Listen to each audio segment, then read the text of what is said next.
I'll be talking on when to use combination brachytherapy and external beam in intermediate risk. So intermediate risk prostate cancer, as everyone is aware, has a very wide range. It's very heterogeneous.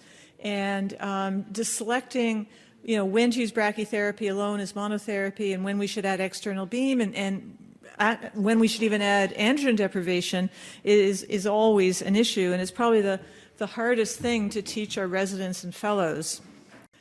These are my disclosures. The photograph is where I live in the Okanagan Valley in British Columbia. So what I'm going to try to cover over the next 20 minutes is to be aware of the potential advantages of adding external beam to brachytherapy, understand the selection criteria for combined modality versus monotherapy, and appreciate the downside, the potential effect on toxicity. Why do we add external beam for these patients? Well, there's a number of things we can be achieving with this. It is a means of dose escalation. We think of brachytherapy as the ultimate in dose escalation, but adding 45 or 46 gray of external beam contributes heavily to the BED sum. Also, if we're not so confident about the quality of our implants, it will supplement intraprostatic dose to compensate for faulty dosimetry. It does provide additional dose to extracapsular regions, and it could allow us to include the seminal vesicles or lymph nodes in our target volume. So these are the prognostic factors that we have to go on: the clinical stage, and more recently now the imaging stage, which I think is extremely important. The Gleason score is at 3+4 or 4+3.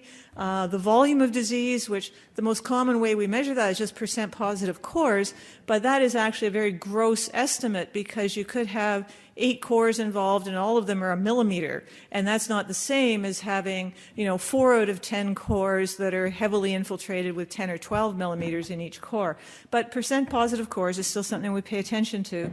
The amount of pattern 4 I think is increasing in importance, and I'll show you some data on that. PSA levels at less than 10 or 10 to 20, and then multiple adverse factors. Are they 4+3 plus a PSA of 15 plus 80% positive cores? You put those together and you've got someone who's quite a bit higher risk in that continuum. So if you're trying to decide for any particular patient, I find these are really useful questions to ask yourself. Are you concerned about delivering sufficient dose? If you think you need that external beam for that extra BED, then add external beam. Are you concerned about the margins of coverage? Then again, external beam can make you much more comfortable there. Do you want to treat the lymph nodes? Well, obviously you have to add external. Are you concerned about toxicity? Well, then you're going to think twice about adding the external because we have pretty good data that the combined treatment is more toxic than brachytherapy alone. And this is an old paper by Brian Davis, just looking at the extent of extracapsular disease seen in radical prostatectomy whole mounts. And so this is what kind of determines what kind of margins we're thinking about. And in 376 whole mount samples, the extraprostatic extension was seen in almost a third of them. The mean extension was less than a millimeter, but it extended up to 4 millimeters. This was by Sohaida in 2000, 265 radical prostatectomies, 92 with extracapsular extension, and the sites of extracapsular extension are pretty much mainly lateral, posterior, and posterior lateral.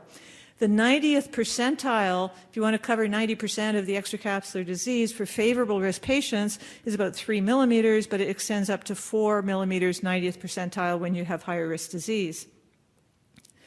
So, does brachytherapy monotherapy work equally well for Gleason 6s and Gleason 7s? So that's the first basic question we have to ask ourselves, and the evidence all says yes, it does.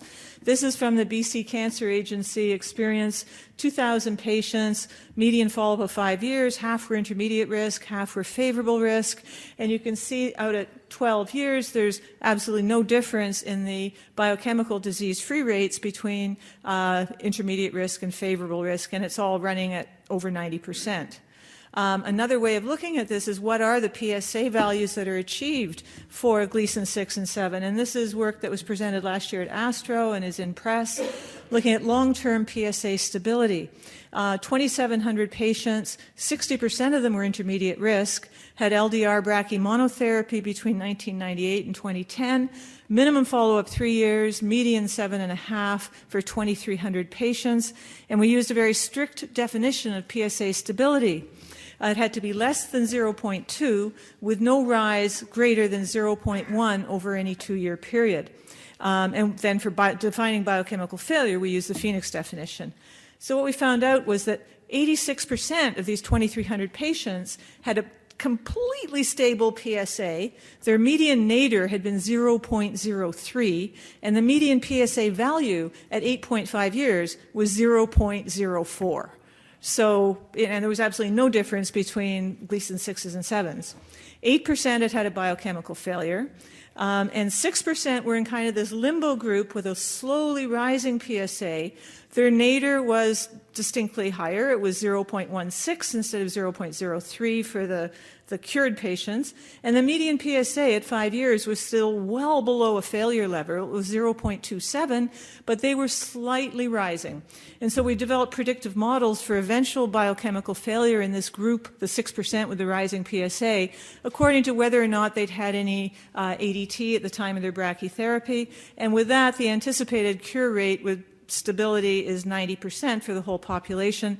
So yes, 6 and 7s can be equally well treated with brachytherapy as monotherapy. Tara and Merrick also looked at this, 463 patients, no external beam, no ADT, good margins, 5 millimeters margins plus a centimeter of the proximal seminal vesicle. They found that the initial PSA, the D90, the dose delivered, and the percent positive biopsies were predictive of biochemical failure, but not the primary Gleason pattern.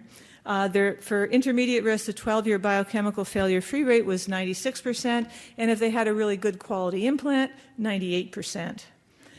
Now here we have some level 1 evidence from the RTOG trial 0232. This was reported last year at Astro, the article's in Press. And this was for favorable tier intermediate risk patients. 89% of these were Gleason 7. And they were randomized to either brachytherapy alone, to 145 gray, or brachytherapy plus external beam, where they received 45 and 25 external beam plus 110 from their brachytherapy.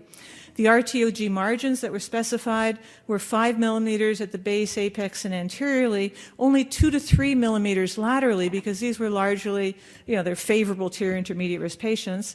The study completed accrual in March of 2012 with almost 600 patients, median follow-up 7.7 years.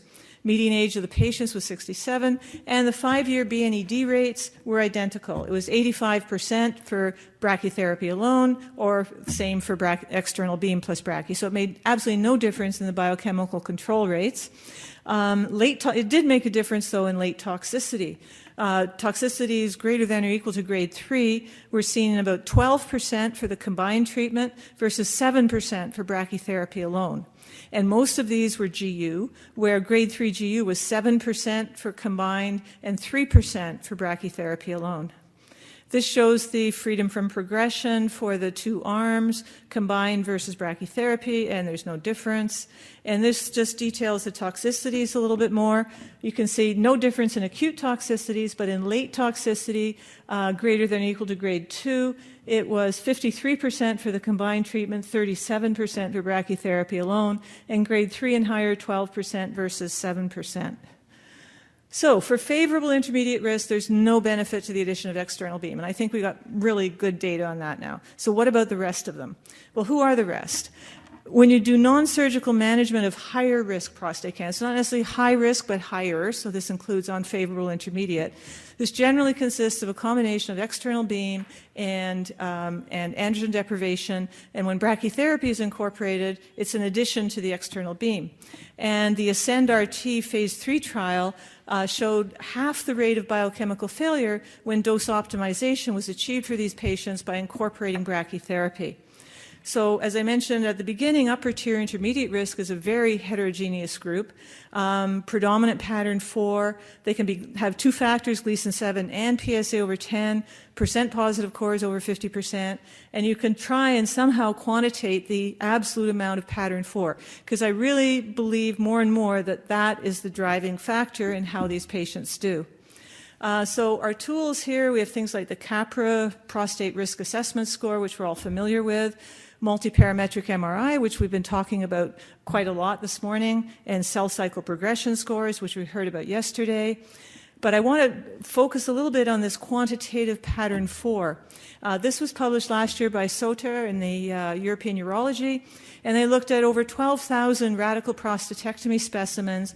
2,900 were matched up with their pre-op biopsies, and they're followed between 2005 and 2014.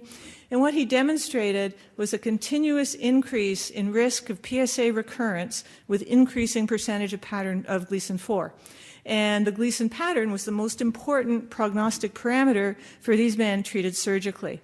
So here you see our classic stratification, 3 plus 3, 3 plus 4, 4 plus 3, which is almost as bad as 4 plus 4, and then 4 plus 5. Well, we all know that. That's been around for years. But if we divide it up more, here you've got 3 plus 3, 3 plus up to 25% pattern 4, 3 plus 25 to 50% pattern 4, 3 plus 50 to 75% pattern 4. Once you get over 75% pattern 4, it's the same as 4 plus 4, and then we have 4 plus 5. So it's really interesting the way that layers out, and it gets more interesting because you can divide it more finely yet. And here you've got 3 plus 3, 5% pattern 4, 5 to 10%, 10 to 20%, 20 to 30%, 30 to 50%, 50 to 60, 60 to 80, and over 80 is the same as 4 plus 4, and then you've got 5. I think this is just incredible evidence about the importance of pattern 4 of the high-grade disease in driving outcome. We know that this is important in radical prostatectomies. We've just seen it in the data for the 12,000 specimens. It's also been reported by other studies as number of intermediate risk factors predicting upstaging and prostate cancer-specific mortality after radical prostatectomy. And this is data also published this year from Zumsteg using the SEARCH database. 1,500 patients with intermediate risk prostate cancer, median follow-up 5 years. Unfavorable was defined as predominant 4, more than 50% positive cores, or 2 intermediate risk factors. And the unfavorable ones were more likely to have on surgical pathology the unfavorable factors of Gleason 8 to 10, PT3 or 4, positive lymph nodes. And the risk of biochemical failure for these men had a hazard ratio of 1.9, and for distant Mets 2.9. And in the graph here, you can see this is a cumulative incidence of biochemical failure, and you can see at 10 to 12 years, for the unfavorable ones, it's over 60%, and for the favorable ones, it's about 40% treated with radical prostatectomy. So does predominance of pattern 4 affect results of brachytherapy? Well, other people have looked at this, not finely divided the way Soter did, but more as 3 plus 4 versus 4 plus 3. And this is again from the BC Cancer Brachytherapy database. And just looking at 440 men with Gleason score 7, majority 3 plus 4, 77 had 4 plus 3, and 5-year BNED rates were 95% and 94%, so no difference treated with brachytherapy alone. And that was their disease-free survival curves there. So you can see that that crude division of 3 plus 4 versus 4 plus 3 doesn't seem to make a difference. Merrick has looked at this as well. 780 men with unfavorable intermediate risk prostate cancer based on 4 plus 3, more than 50% positive cores or more than 2 intermediate risk features. 780 were unfavorable, 460 favorable, median follow-up of over 8 years. Merrick gives really high-dose brachytherapy. So the D90 in both groups was 120% of the prescription dose, or 174 gray. And ADT was prescribed very rarely in only about a quarter of each group.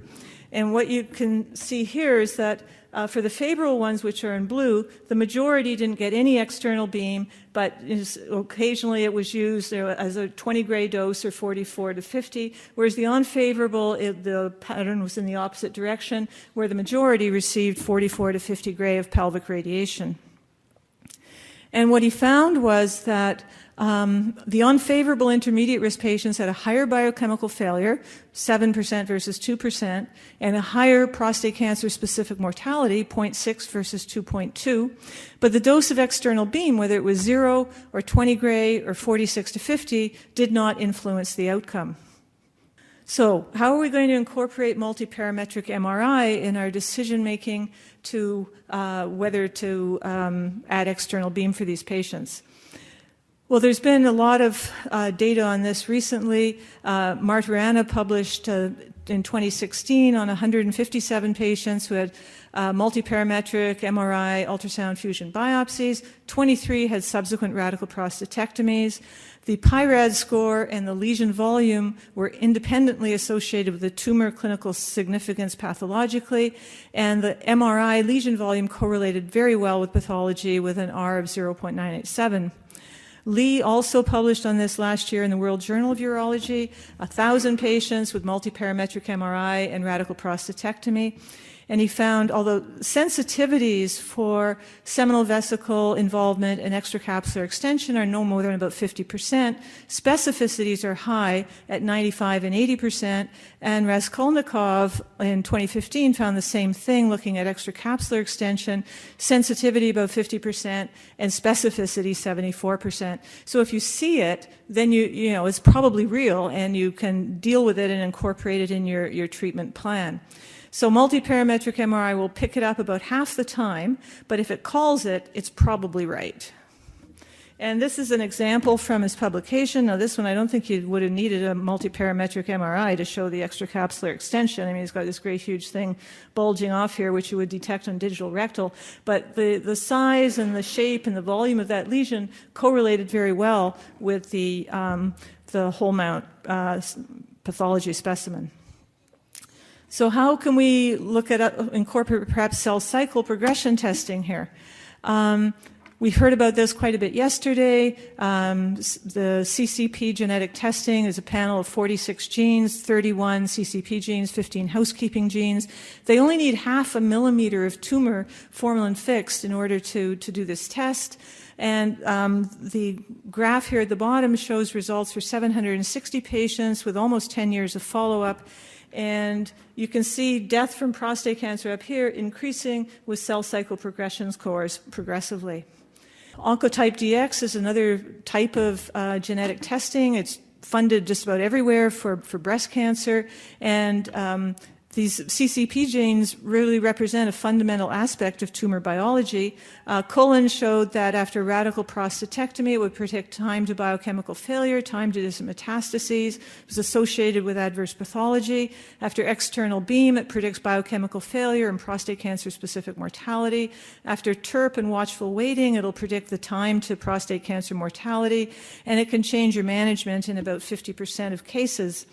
But it's not yet covered in the majority of places. It can be hard to fund. I don't know about HMOs in the US, but I know it's very difficult to get this covered in Canada.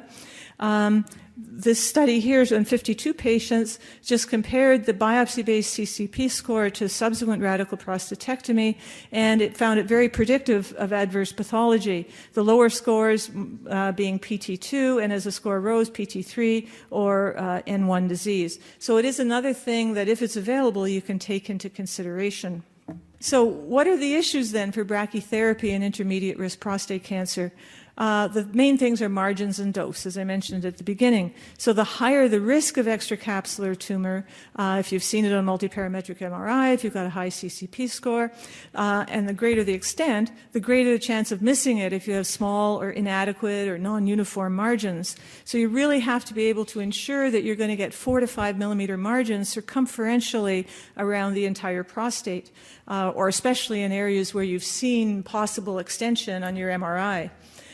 To adequately assess your margins after the implant, you do require an MRI because you can't really see the edge detection on a post-implant CT with all the seeds in there. It's very, very poor. So you end up circling the seeds, and it always looks like it's great. But if you can use MRI for your quality assurance, then you'll get a real idea, appreciation of what margins you're achieving. And in terms of dose, I mean, it's generally accepted that if you can deliver a D90 of 140 gray, 150 gray, that's a good implant. I tend to disagree with that, but such a dose is probably not adequate when you've got unfavorable disease. So I would, support the lots of data provided by Dr. Stock and Stone that there is a dose response here, and for these higher risk patients you probably need to be reliably delivering more than 175 gray, and they might argue and say, well, it actually should be probably more than 200.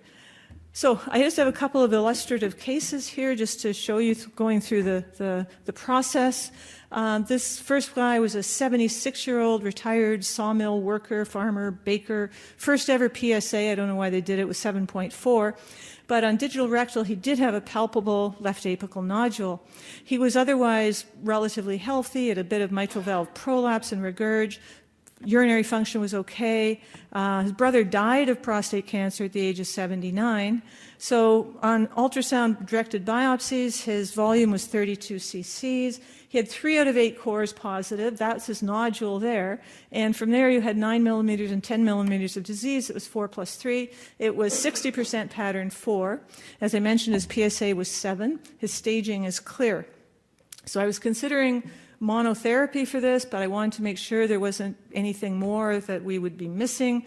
I got the multiparametric MRI. You can see his on the ADC maps, the apical nodule here, there was no evidence of extracapsular extension, so we went ahead with brachytherapy monotherapy, and it was a randomized trial. He was randomized to HDR, so he got 2 doses of 13.5, but actually with dose escalation to the DIL, it was 2 fractions of 17 gray. And he's responded really well. By 6 months, his PSA has gone from 7.4 down to 0.17. The second case, a 71-year-old retired businessman, a little bit of high blood pressure, non-smoker, good urinary function. You can see the track record of his rising PSAs here, and it was picked up that he had some induration in the left base on digital rectal exam. You can see his biopsies here. Again, it's 60 to 70% pattern 4, but he's got 7 out of 10 positive. This is his nodule where there's 9 and 13 millimeters of 4+3, but there's 7 millimeters of 4+3 here. 1.5 millimeter section of 4+4, and then some lower grade stuff on the right side. Staging was clear. For this man, even though the PSA level is the same and the percentage pattern 4 the same, there's a lot more disease, there's a lot more pattern 4, and I elected to use a combination of external beam and brachytherapy, but I did not give him androgen deprivation. He was also randomized on a quality of life study. He was elected to have low-dose rate brachytherapy. You can see the plan there. We do pre-planning. And his D90 was 118%. His PSA response has been very good. At 28 months, he's down to 0.11. So that's working well for him. So in conclusion, for intermediate risk disease, for low tier, 1 adverse factor, predominant pattern 3, fewer than 50% positive cores, it's okay with brachy monotherapy, especially if you're confident you can get satisfactory margins. For upper tier intermediate risk, predominant pattern 4, 2 adverse factors, more than 50% positive cores. I'm not saying that you have to add external beam, but it's certainly safer to add it if you have concerns about technique or your ability to cover the prostate. Thank you.